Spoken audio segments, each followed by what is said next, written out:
Boy, Keith, I'm going to tell you this very fast story. Remember like last week or 2 weeks ago, it was super, super cold? Yeah. My city-issued recycling bin cracked. Just Okay. the whole thing Yeah. cracked. Totally useless. Shattered. Now I have a new one, Yep. and I'm worried the same thing is about to happen. Was there water in there, or just like? No, it was when the truck tried to pick it up and the lid, yeah. Yeah, I mean, things get more fragile at cold temperatures, including me. So that's just one of those things, that happens sometimes. It's going to be very cold tonight and into tomorrow. Not too bad right now along the coastline in the 20s.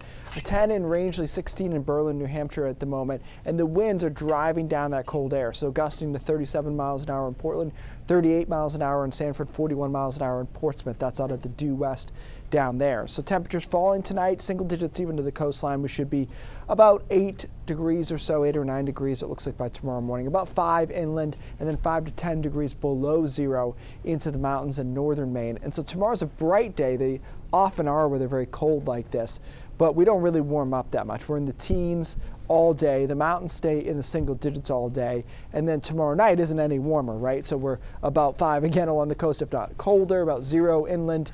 And then we end up below 0 into the mountains. And this is the air mass that our storm system moves into on Thursday. Now, the deal with Thursday's system is that getting to work and school, assuming you have a somewhat normal schedule, right, is not going to be a problem.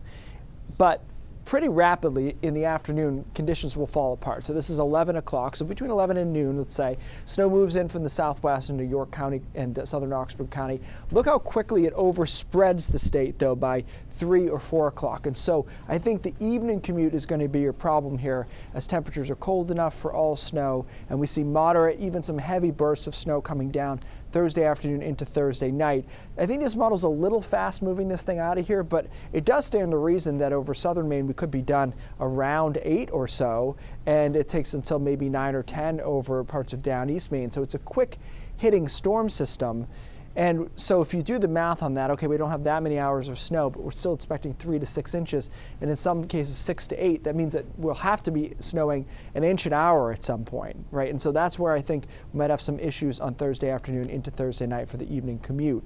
Quiet but breezy and chilly on Friday. Saturday looks quiet, and then Saturday night, Sunday, got another storm over us. That one looks a little juicier. The lows to the south. It's not just an open wave. That could be another 5 to 10 inches of snow, something like that.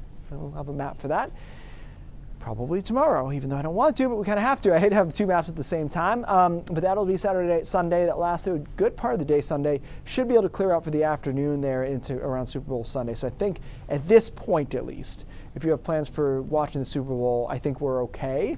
But obviously that's only a few hours that it could shift and it could change that, so we'll keep an eye on that. So this is the smaller event, but there are more people out, I think, Coco, during this, and then this is a bigger event where more people could just not be on the roadways.